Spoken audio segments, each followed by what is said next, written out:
A few hours before my wedding, my mother-in-law gave me her old, torn dress, saying, "Today, you should wear this dress for the wedding. It's our tradition." When I refused, my fiancé kicked me out, yelling, "Get on your knees and apologize to my mom, or get out." I simply chose to leave. A few hours later, he called me, his voice trembling because, a love that turned to pain. The sharp sound of the slap echoed through the silent room, cutting through the air like a blade. My cheeks stung with a fiery pain, but it was nothing compared to the humiliation surging through me. My heart pounded as I stared at him, my mind struggling to process what had just happened.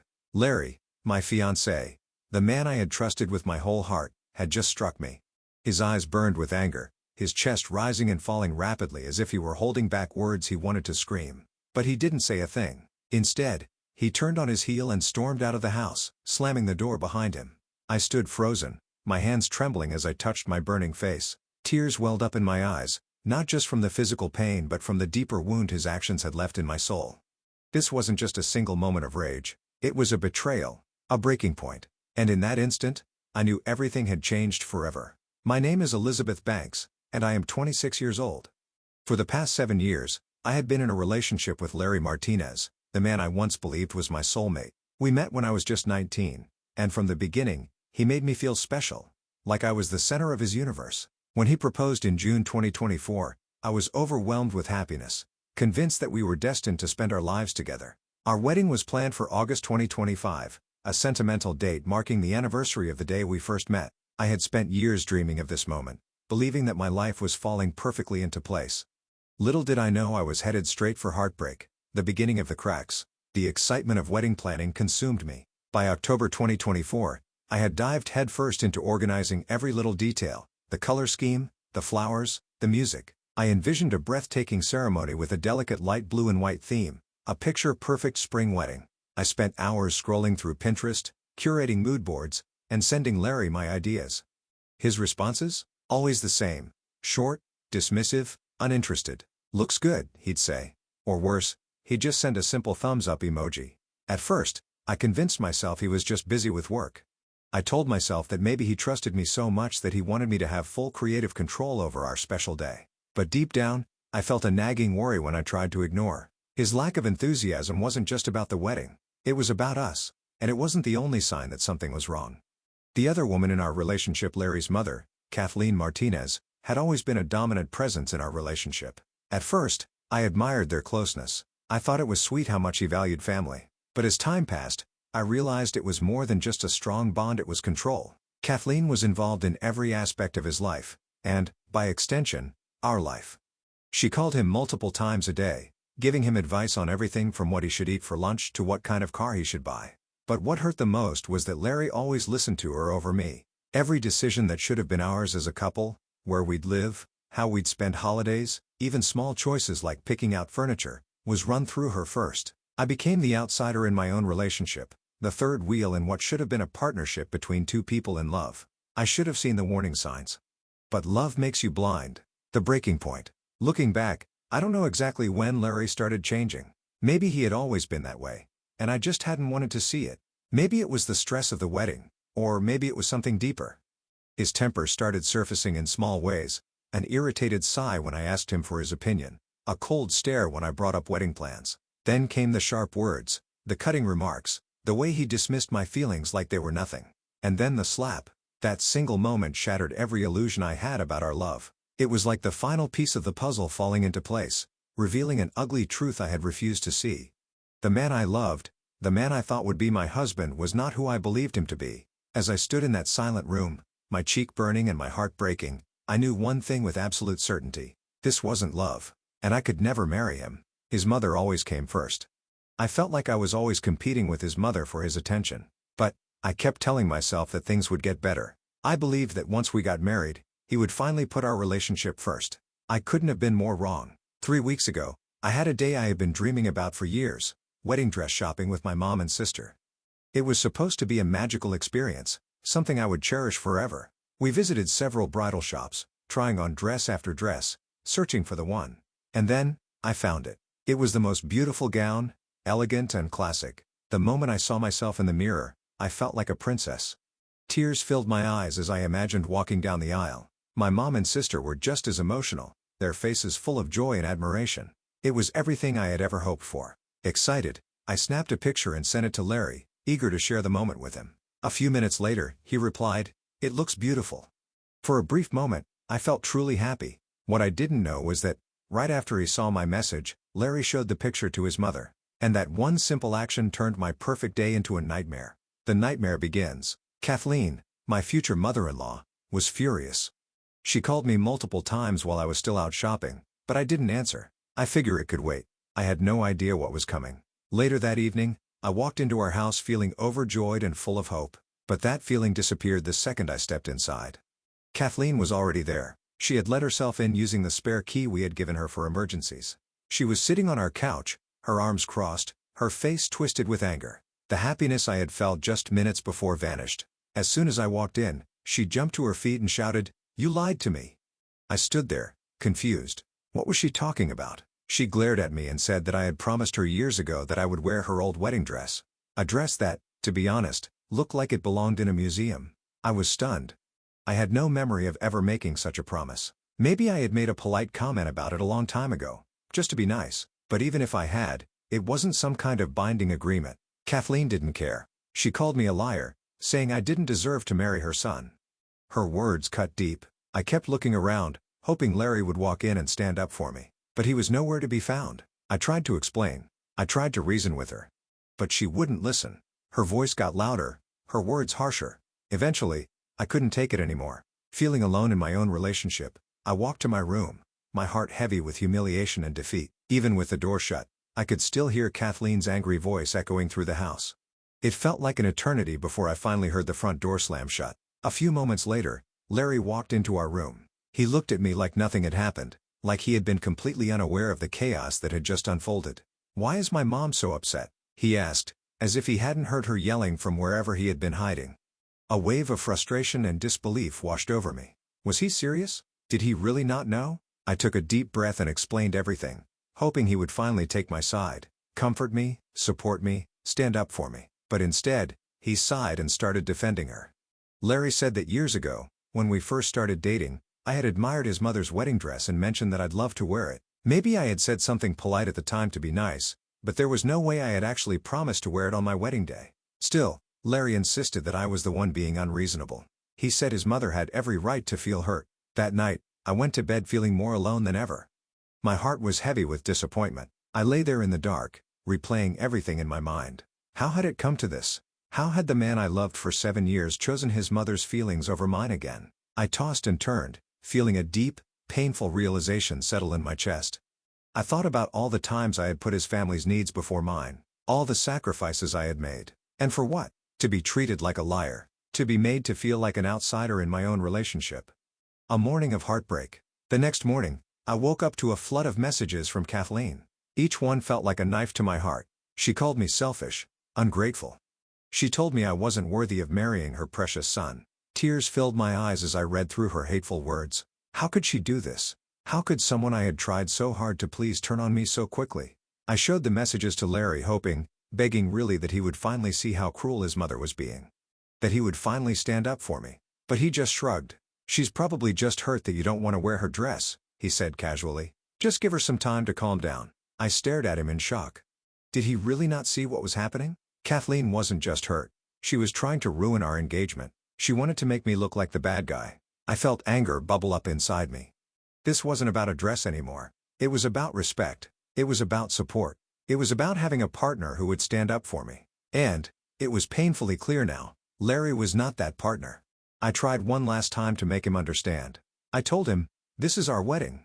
But deep down, I already knew the truth. It would never truly be ours. The moment everything fell apart, I should have felt beautiful and confident in the dress I chose. After all, it was my wedding. To make peace, I even suggested compromises, wearing a piece of Kathleen's jewelry or using fabric from her dress in my veil. But none of it was good enough. Larry refused to budge. He insisted that I either wore the entire dress or I was ungrateful. To him and his mother, it was all or nothing. And I was starting to feel like I had no place in this wedding at all. A battle I couldn't win. The days that followed were filled with tension and endless arguments. Kathleen continued her mission to turn people against me. She sent me cruel messages, spreading lies about me, and even reached out to some of my friends to turn them against me. And Larry? He did nothing to stop her. If anything, he seemed to agree with her more and more. He made me feel like I was the problem, like I was the unreasonable one for wanting to wear my own dress at my own wedding.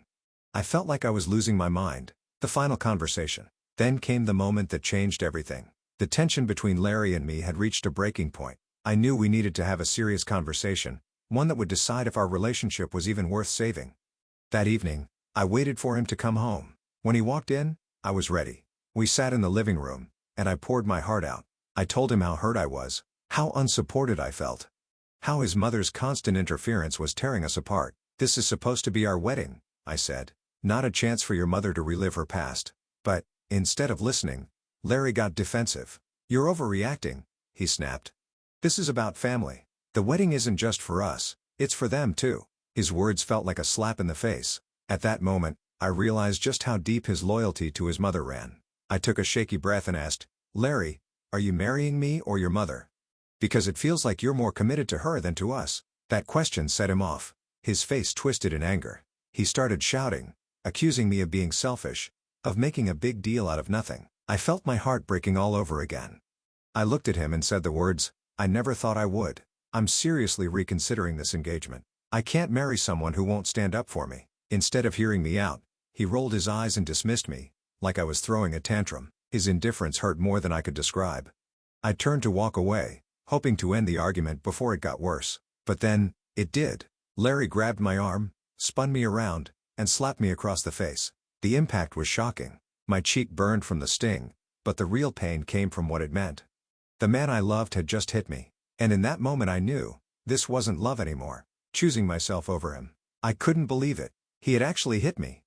The man I thought I would spend my life with, the man I had loved for 7 years, had resorted to violence. Tears filled my eyes as I stood there, frozen in shock. My cheek burned, but the real pain was inside me. Larry stormed out of the house, slamming the door behind him, running straight back to his mother's side. Again, I felt numb.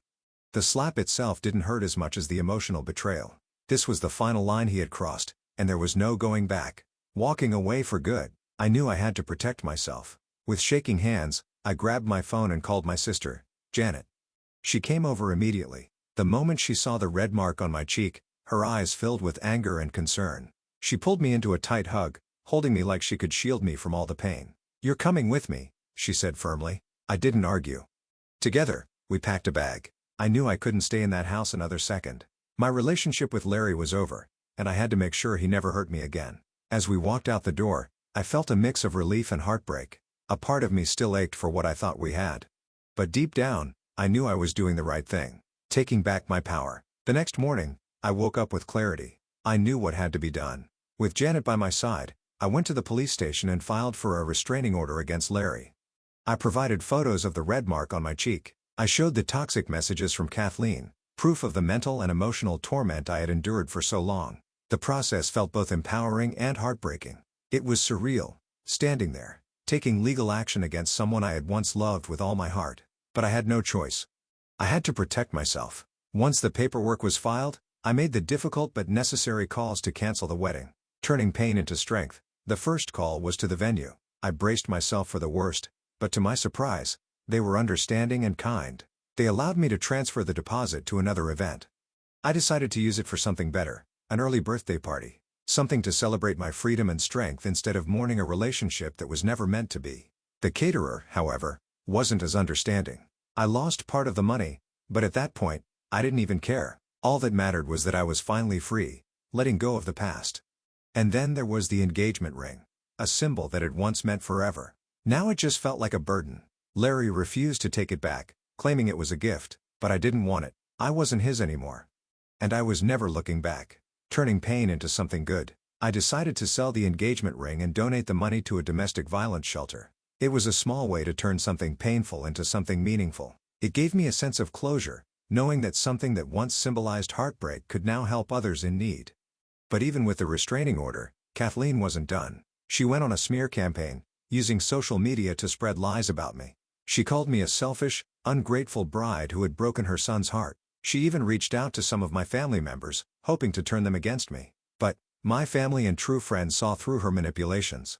They stood firmly by my side. It was comforting to know that I had people who believed in me and supported my decision. Larry's desperation. Larry, on the other hand, was a mess. One moment, he was begging for forgiveness. The next, he was blaming me for everything. One evening, he even showed up unannounced at my new apartment. Tears streamed down his face as he pleaded for me to take him back. Seeing him, the man I had once loved, now standing before me as a stranger, made my skin crawl. I had to threaten to call the police before he finally left, and that moment only made my resolve stronger. There was no turning back. Finding strength in my support system. To move forward, I leaned on the people who truly cared about me. My parents, who had been furious when they learned what had happened, helped me move the last of my things out of the apartment I had shared with Larry. They also offered to cover any legal fees I might need, reminding me that I was not alone. Some of my friends were incredibly supportive, always checking in on me and making sure I was okay. But not everyone understood. A few people questioned why I hadn't just worn the dress to keep the peace. Those friendships became strained, but in the end, I realized it was for the best. This experience had shown me who my true friends were. Rebuilding my life. As the weeks passed, I slowly started to rebuild my life. The early birthday party I had planned at what would have been our wedding venue turned out to be a beautiful celebration. I was surrounded by people who genuinely loved and supported me. I laughed. I danced. And for the first time in years, I felt light and free. The joy in that room wasn't just about the party. It was a reminder of my strength and the freedom I had fought for. That day wasn't about the pain that led up to it. It was about the healing and happiness that followed. Turning a honeymoon into an adventure. Instead of letting the honeymoon trip go to waste, Janet and I decided to go together. We flew to London, a place I had always dreamed of visiting. What was supposed to be a romantic escape turned into an unforgettable sister adventure. We walked through the charming streets, ate delicious Italian food, and had deep conversations that made me feel whole again. It wasn't the honeymoon I had once imagined, but it turned out to be exactly what I needed, a different kind of love story. The trip wasn't what I had once imagined, but it turned out to be exactly what I needed, a journey that celebrated love and resilience in a new but equally meaningful way. When I got back home, I focused on healing. I started therapy, where I worked through the emotional scars left by my relationship with Larry. It was hard to face the truth, the red flags I had ignored, the compromises I had made, and the self-worth I had lost along the way. But each session helped me understand myself better. I learned to trust my instincts, to set boundaries, and to recognize that I deserved respect and love, things I would never settle for less than again. Letting go for good. Over time, Larry and Kathleen faded into the background of my life. Once the restraining order and our mutual no-contact agreement were finalized, Larry's desperate attempts to win me back finally stopped. Kathleen's smear campaign also lost steam. People saw the truth, and her lies no longer mattered. Then, something unexpected happened. Larry's father reached out to me privately. He apologized for everything, admitting that he understood my decision and wished me well. It was a small gesture, but it meant more than I could have imagined. Surrounded by real love. Through it all, my family remained my rock. My parents, who had been furious about the slap and everything I had endured, never wavered in their support. My true friends stood by me, showing up in ways that I will always be grateful for. Of course, some people didn't understand why I had taken such a strong stand. Those friendships faded away, but I realized that was part of the healing process.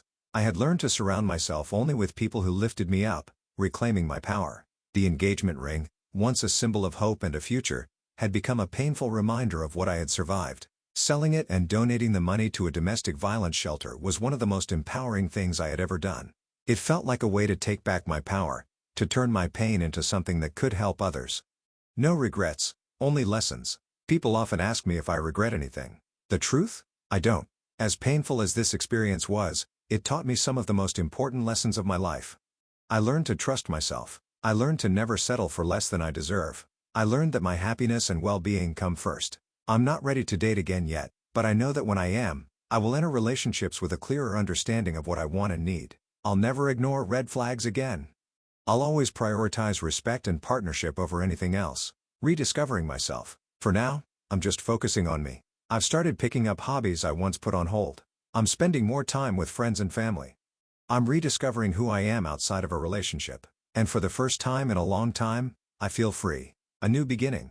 I am stronger, wiser, and more resilient than I ever thought I could be. And for the first time in a long time, I feel genuinely hopeful about the future. Thank you for being part of this emotional journey with me. If this story touched you, made you think, or kept you engaged until the end, I would love to hear your thoughts. Please consider liking this video to show your support, And don't forget to subscribe to my channel for more powerful stories. Your comments mean so much to me, so feel free to share your reactions, favorite moments, or any feedback you have. Thank you for listening. And remember, you are stronger than you think.